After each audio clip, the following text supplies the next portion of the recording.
इस बार का चुनाव वहां पर कैसा रहता है। बहरहाल बढ़ते हैं आज की हम खास चर्चा की तरफ, और आज की जो खास चर्चा है वो ये है कि हेमंत सोरेन क्या जांच से बचने के लिए विक्टिम कार्ड खेल रहे हैं। झारखंड में 1000 करोड़ रुपए के खनन घोटाले और मनी लॉन्ड्रिंग मामले में ईडी ने सीएम हेमंत सोरेन को पूछताछ के लिए आज बुलाया है। सीएम सोरेन ने अपनी व्यस्तता का हवाला देने के साथ ही अपने को आदिवासी मुख्यमंत्री होने का विक्टिम कार्ड खेलने की कोशिश की है। दरअसल हेमंत सोरेन को रायपुर में आदिवासी नृत्य महोत्सव में शामिल होना है। अगर आप पीछे मुड़कर देखें तो अवैध खनन और मनी लॉन्ड्रिंग मामले में ईडी हेमंत सोरेन के सहयोगी पंकज मिश्रा को तो पहले ही गिरफ्तार कर चुकी है, और इस छापेमारी में करोड़ों रुपए कैश की बरामदगी के साथ सोरेन से जुड़े कागजात मिलने पर ईडी ने हेमंत सोरेन को समन भेजा था। यानी कि समन भेजने का पुख्ता आधार है। पंकज मिश्रा के खिलाफ चार्जशीट में ईडी ने छापेमारी के दौरान हेमंत सोरेन के बैंक खातों से जुड़ा चेकबुक मिलने की भी बात कही है। मनी लॉन्ड्रिंग के अलावा CM Hemant Soren office of profit मामले में भी संदेह के घेरे में हैं। उन पर आरोप है कि सीएम रहते अपने नाम से 2 खनन का पट्टा आवंटित कर लिया था अपने आप को हेमंत सोरेन। और एक सवाल यह है कि जब भी केंद्रीय एजेंसी भ्रष्टाचार के खिलाफ कार्रवाई करती है तो विपक्ष इसे राजनीतिक मुद्दा बनाने की कोशिश क्यों करता है। पश्चिम बंगाल में भी ऐसा होता है। वहां पर ममता बनर्जी ईडी और सीबीआई की जांच को लोकतंत्र पर हमला मानती है, और यही चीज अब झारखंड में भी होने लगी है, क्योंकि जेएमएम जो उनकी पार्टी है मुख्यमंत्री की, वो हेमंत सोरेन से पूछताछ होने पर आर्थिक नाकेबंदी की धमकी दे रहा है। तो जांच का सामना नहीं करना है, लेकिन तरह तरह की बातें जरूर करनी है। हम सुनते हैं कि प्रतुल शाहदेव क्या कह रहे हैं इस मामले पर। माननीय मुख्यमंत्री जी जो कहते हैं वो डेफिनेटली नहीं करते हैं। वहां पे उन्होंने साहिबगंज में कहा कि हम ईडी के बुलावे से हमें कोई डर नहीं, हम एकदम जाएंगे, और यहां रांची आकर उनका कार्यालय जो है वो 15 तारीख तक का विस्तृत कार्यक्रम जारी करता है। तो साफ इस बात से ये स्पष्ट है कि माननीय मुख्यमंत्री जी ईडी के सामने पेश होने से भागते दिख रहे हैं, जबकि उच्च पद पर बैठे लोगों को नजीर पेश करनी चाहिए और क्रिमिनल जुडिशियल सिस्टम है, इन्वेस्टिगेशन सिस्टम है, उसके साथ कोऑपरेट करना चाहिए। तो ये भारतीय जनता पार्टी के प्रवक्ता का कहना था, और हमारे साथ अब इसमें चर्चा पर जुड़ रहे हैं हमारे संवाददाता दिवाकर कुमार तो जुड़ ही रहे हैं, और साथ में प्रदीप सिन्हा जो भारतीय जनता पार्टी के प्रवक्ता हैं, और झारखंड मुक्ति मोर्चा के प्रवक्ता भी हमारे साथ डॉक्टर तनुज खत्री जी जुड़ चुके हैं। तो हम चर्चा की शुरुआत करते हैं, और शुरुआत सबसे पहले मैं करता हूं, डॉक्टर तनुज खत्री जी से ही शुरुआत करते हैं। बताइए डॉक्टर तनुज जी कि जांच का सामना, इस देश में जो अभी प्रधानमंत्री है ना, उन्होंने भी जांच का सामना किया था 9 साल तक, एसआईटी की जांच का सामना, और कहीं कोई उस तरह का न तो कुछ राजनीतिक हंगामा देखने को मिला था न कुछ और। लेकिन सवाल यह है कि अगर आरोप लगे हैं और कुछ जो वहां पर जो ईडी की जो छापेमारी हुई थी उसमें कागजात मिले हैं, उसके आधार पर अगर समन भेजा जाता है तो व्यस्तता का हवाला, आदिवासी मुख्यमंत्री होने का कार्ड, या ऐसा क्यों डॉक्टर तनुज जी? देखिए, पहली बात तो ये जो आरोप जो भी ये लोग लगा रहे हैं कि जांच का सामना नहीं करना चाह रहे हैं, ये सरासर गलत है। अच्छा, ठीक है। कभी किसी ने नहीं कहा। हाँ, और अच्छा किया कि आपने एक प्रमुख बात याद दिलाई कि जब गुजरात के मुख्यमंत्री थे तत्कालीन, तो उन्होंने भी सीबीआई और तमाम जो है एजेंसियों का सामना किया था, उनको बिल्कुल किया गया था, बुलावा आया था। तो वही हम कह रहे हैं कि किसी ने कहीं पर भी ये नहीं कहा है कि हम जो है सहयोग नहीं करेंगे, सामना नहीं करेंगे। और जो शेड्यूल की बात आ रही है, देखिए माननीय मुख्यमंत्री का कार्यक्रम जो है, अभी आपको जानकारी होगी, आपके संवाददाता के थ्रू भी आप पता लगा सकते हैं, झारखंड के अंदर में कार्यक्रम चल रहा है, सरकारी कार्यक्रम है, आपकी योजना, आपकी सरकार आपके द्वार, जिसका पहला फेज जो है 22 अक्टूबर को समाप्त हुआ, और दूसरा चरण जो है 1 नवंबर से लेकर के 14 नवंबर तक वो शेड्यूल्ड। तो ये तो चीजें पहले से शेड्यूल है। और 15 नवंबर को राज्य का स्थापना दिवस है और हाँ। जिसमें गर्व की बात है कि महामहिम आदरणीय राष्ट्रपति महोदया उसमें शामिल होने की होने जा रही। ठीक है, तो सारी चीजें क्लियर है। और लेकिन क्या ये सवाल कहा है ये कि है, रायपुर में आदिवासी नृत्य में शामिल होना है? बिल्कुल वो देखिए, अब अन्य राज्य का कार्यक्रम तो उसके हिसाब से चलेगा ना। एक हमारे जो राज्य के अंदर जो सरकार है उसका कार्यक्रम भी अपने सरकारी तंत्र के हिसाब से चल रहा है और दूसरे राज्य का जो कार्यक्रम है वो भी चल रहा है। तो कहीं कोई अलग से कोई शेड्यूल जारी करने की या कोई नया शेड्यूल तो बनाया नहीं है। कल भी मुख्यमंत्री साहेबगंज में थे, आज भी वो अभी अपने आवास में लोगों से रूबरू हो रहे हैं। जब हम इस वक्त बात कर रहे हैं तो वो रूबरू हो रहे होंगे। तो और उसके बाद जो तय कार्यक्रम है उसके अनुसार वो जाएंगे। लेकिन बार बार लौटता हूं टारगेट करना और जो विक्टिम कार्ड की बात आपने कही, मतलब आपने कही यानी कि विपक्ष ने कहा, उसको आपने बताने का काम किया। विक्टिम कार्ड नहीं खेल रहे हैं, विक्टिम बनाया जा रहा है। अच्छा, टारगेट किया जा रहा है। आप कह रहे हैं कि विक्टिम बनाया जा रहा है। जो लोहा लेने के लिए तैयार है, ठीक है, हमने तो लोहा लेने के लिए तैयार है भारतीय जनता पार्टी के प्रशासन से।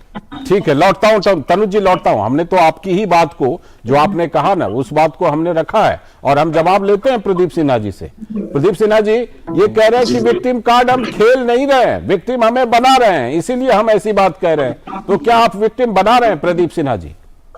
देखिए, तो मैं इस बात को सिरे से नकारता हूं कि भारतीय जनता पार्टी कोई प्रतिशोध की राजनीति करती। जो कृत्य मुख्यमंत्री ने किए पद पर रहते हुए, उसकी वजह से आज एक पूरा परिस्थिति उत्पन्न होता है। तो झारखंड मुक्ति मोर्चा के लोगों को यह जवाब देना चाहिए कि जो परिस्थितियां उत्पन्न हुई उसके लिए क्या मुख्यमंत्री जिम्मेवार नहीं है?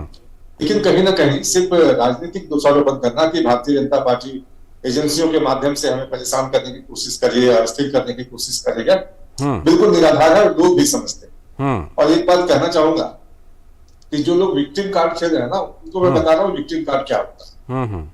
एक तो मुख्यमंत्री पद पर है, लोगों ने चुनकर आप पर भरोसा जताया, लेकिन आप कह रहे हैं कि नहीं, मैं तो मुख्यमंत्री हूँ, आदिवासी हूँ इसलिए तंग किया जा रहा है, आंदोलनकारी का बेटा हूँ इसलिए तंग किया जा रहा है। एक बात बता रहा हूँ आपको कि वो आंदोलनकारी जिसका बेटा होने का वो दम भरते हैं जी, उस आंदोलनकारी ने सन 1993 में झारखंड मुक्ति मोर्चा जब आंदोलन की अगुवाई कर रही थी राज्य में, जी, तो उस आंदोलन को बेच दिया था कांग्रेस पार्टी के हाथ। आज वही दोनों दल मिलकर यहाँ सरकार चला रहा है। बहुत ही हास्यास्पद है कि आंदोलनकारी का बेटा। ठीक है, जवाब लेंगे इस पर, जवाब लेंगे इस पर, पूछिए, डिफाइन किया जाए। जरूर पूछेंगे डॉक्टर तनुज से, लेकिन पहले दिवाकर के पास चलते हैं।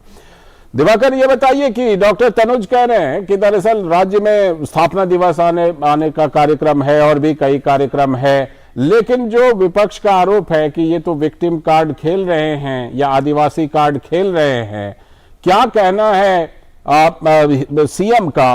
क्योंकि जब ईडी बुला रही है जांच के लिए तो जाने में क्या परेशानी है, क्यों नहीं जा रहे हैं, क्या बोला है मुख्यमंत्री ने इस बारे में? दिवाकर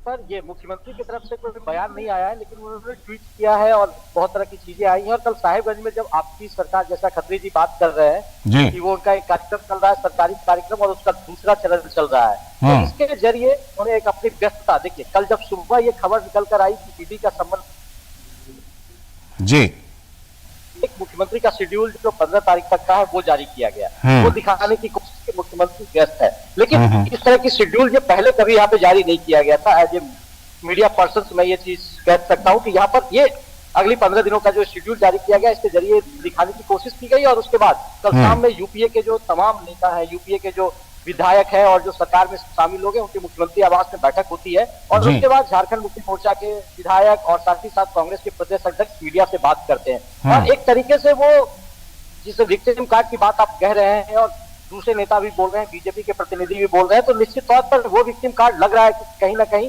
हर तरफ से खेला जा रहा है, मुख्यमंत्री की तरफ से खेला। बाद राजभवन के आसपास सुरक्षा बढ़ाने की बात की जा रही है, ईडी ऑफिस की सुरक्षा बढ़ाने के लिए ईडी ने कल लिखा था पुलिस मुख्यालय को, तो तमाम इस तरह की गतिविधियां बढ़ रही है। इससे तो पूरा डर और खौफ का माहौल बनता हुआ दिख रहा है। निश्चित तौर पर ये एक प्रक्रिया है, प्रक्रिया में हर किसी को सपोर्ट करना चाहिए, चाहे वो सत्तारूढ़ पार्टी हो चाहे विपक्ष में बैठी हुई पार्टी हो। तो ऐसे में वो स्थिति नहीं होनी चाहिए जो एक डर का माहौल पैदा करे। ऐसे में सहयोग की निश्चित तौर पर जब मुख्यमंत्री की ओर से ये जारी किया गया जी, लौटता हूं दिवाकर आपके। डॉक्टर तनुज जी, ये बताइए कि जब छापेमारी होती है तो उसमें ईडी को जो पंकज मिश्रा है उनके यहां से कागजात मिला है, ठीक है, बैंक खाते से जुड़ा चेकबुक मिला है सीएम के, हेमंत सोरेन के, उसके आधार पर अगर पूछताछ के लिए बुलाती है तो आप लोग नाकेबंदी की, आर्थिक नाकेबंदी की भी धमकी दे रहे हैं झारखंड मुक्ति मोर्चा की तरफ से। नहीं, ये बातें किसने बताई आपको, कहां से क्या मिला है? अब ये तो जो ईडी ने जो समन भेजा है तो आपको लगता है कि बिना आधार का भेजा होगा या किसी आधार पर? उस पर नहीं सवाल, ओहो, मैं उस पर सवाल ही नहीं खड़ा कर रहा हूं। मैं आपसे बस जानना चाह रहा हूं, हाँ। क्योंकि आप एक वरिष्ठ और सुलझे हुए व्यक्ति हैं, ठीक है। आपसे मैं जानना चाह रहा हूं कि आपको कहां से ये पता चला कि क्या क्या चीजें, ईडी और बीजेपी की बात ही नहीं कर रहे अभी हम। ठीक है, देखिए हमें जहां से पता चला हम बता देते हैं। पार्टी को कहां से पता चल गया कि क्या मिला नहीं, है? पार्टी को नहीं, हम मीडिया की बात कर रहे हैं, मीडिया प्रतिनिधि के तौर पर बात कर रहा हूं। पार्टी को जो कहना है वो पार्टी कहेगी, हमें उससे नहीं लेना देना। कहां से इसकी जानकारी मिली? ईडी के सूत्रों के हवाले से यह खबर है कि वहां पर जो छापेमारी हुई थी पंकज मिश्रा की गिरफ्तारी के दौरान, तो वहां पर ईडी को सोरेन से, हेमंत सोरेन से जुड़े हुए कुछ कागजात मिले हैं और उनसे जुड़े हुए बैंक खातों से जुड़ा हुआ कुछ डिटेल मिला है। यह हमारे मीडिया सूत्रों का कहना है। मैं आपके मीडिया सूत्रों, आप इसको नकारते हैं क्या? आप इसको नकारते हैं?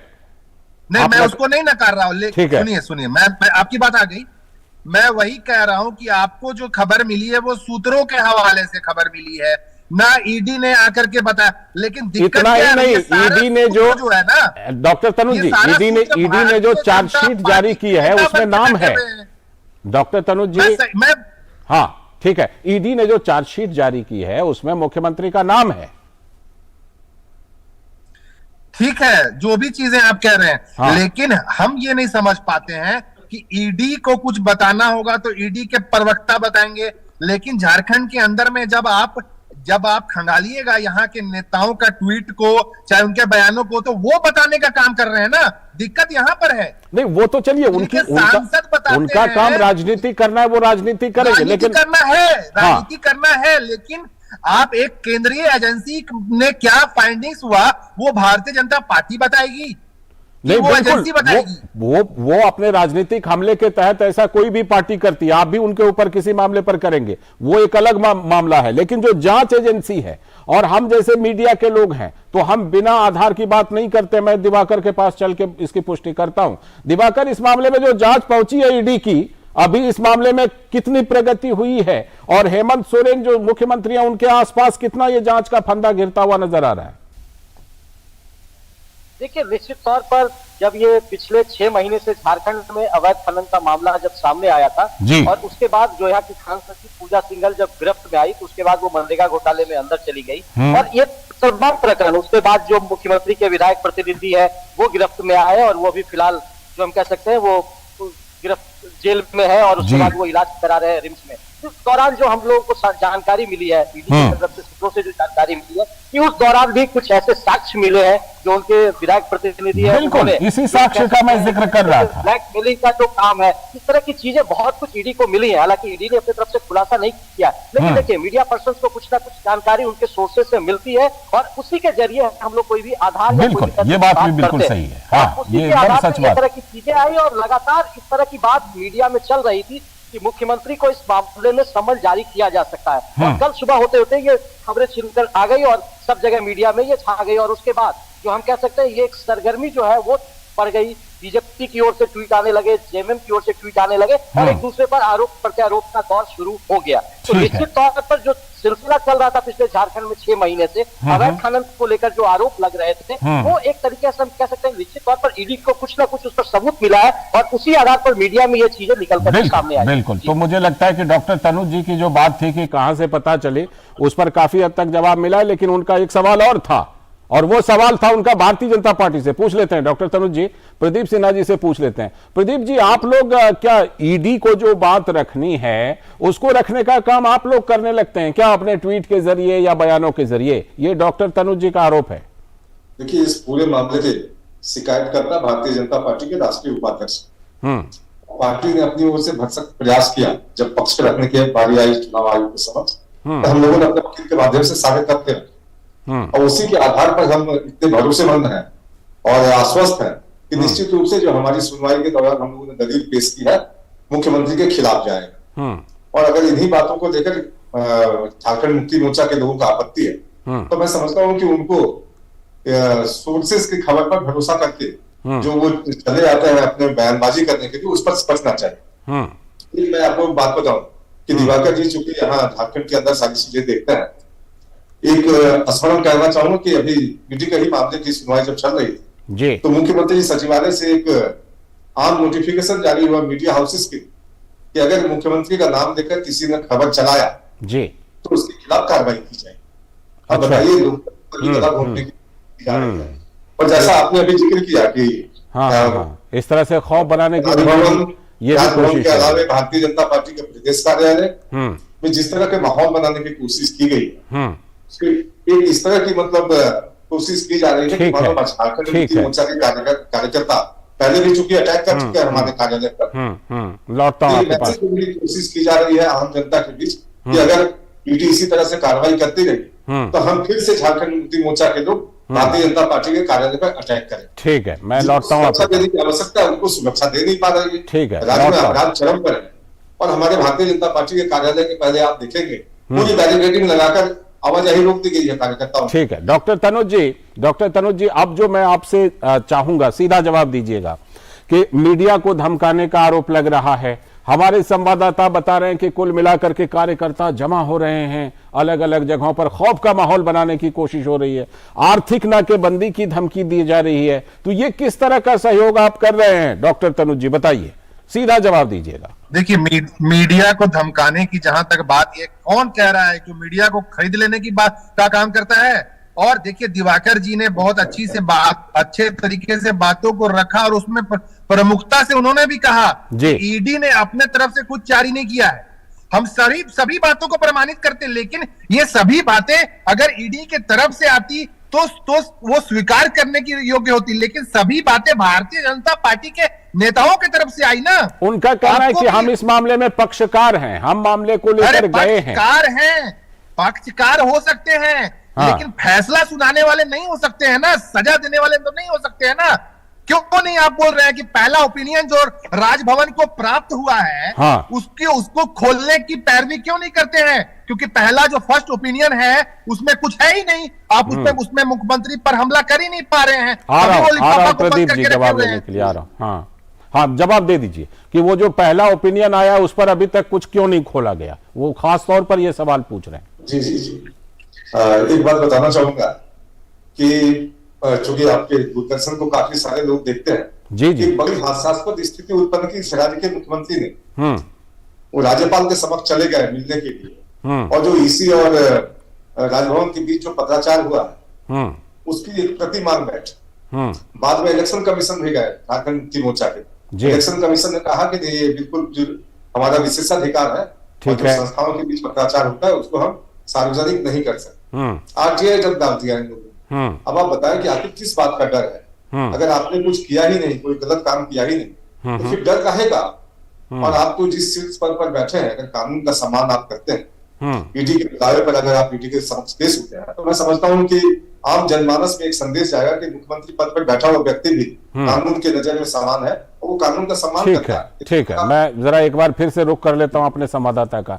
दिवाकर, जिस तरह से आर्थिक नाकेबंदी की धमकी दी जा रही, लगता है जैसे पश्चिम बंगाल का जो सटा हुआ राज्य है तो पश्चिम बंगाल वाला मामला धीरे धीरे इधर आ रहा है। जैसे ममता बनर्जी पहले केंद्रीय एजेंसियों पर सवाल उठाती रही हैं, लगातार उठाती रहती हैं, अब जाकर के यहाँ जेएमएम भी क्या उसी चीज को सीख रही है टीएमसी से?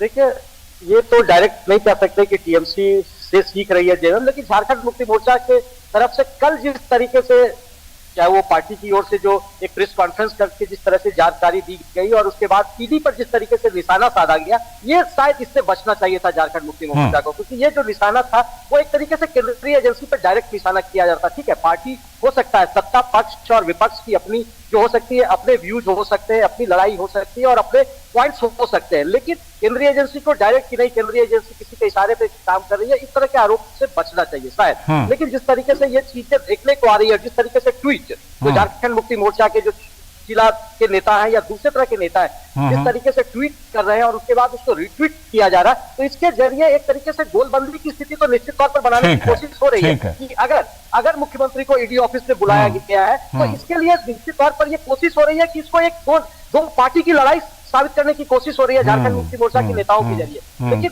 ये ईडी का कार्रवाई है और ईडी ने जिस तरीके से फाइंडिंग्स किया है और पिछले 6 महीने में जिस तरीके से चीजें निकलकर सामने आई है उसके जरिए ईडी ने कोई कार्रवाई की और सरकारी एजेंसी है, सत्ता आज इत्तेफाक से कल वो विपक्ष में रहेंगे, चीजें आती और जाती रहेंगे, लेकिन इस तरीके से आरोप प्रत्यारोप ईडी पर लग रहा है उससे बचना चाहिए। बिल्कुल बचना चाहिए। और ये भी बात है, देखिए जांच चल रही है डॉक्टर तनुज जी, जांच चल रही है, ना तो अभी क्लीन चिट दी गई है ना दोषी ठहराया गया है। हम लोग जो चर्चा कर रहे हैं वो इसी पर कर रहे हैं कि जब तक जांच चल रही है तब तक पूरा सहयोग होना चाहिए, उसमें असहयोग या धमकी या खौफ का माहौल नहीं बनना चाहिए, इसी पर चर्चा थी। बहुत बहुत शुक्रिया आप सभी का जुड़ने के लिए, डॉक्टर तनुज जी जुड़कर अपनी बात रखने के लिए, प्रदीप जी आपका भी जुड़ने और चर्चा करने के लिए, और दिवाकर आपका भी वहां से तथ्य हमें देने के लिए बहुत बहुत शुक्रिया आप तीनों का इस चर्चा में शामिल होने के लिए। तो बात फिर वही है कि आज जो देश के प्रधानमंत्री हैं नरेंद्र मोदी, 9 साल तक एसआईटी जांच का सामना किया, उसमें ना कोई धमकी ना कोई राजनीतिक ड्रामा, कुछ नहीं हुआ था।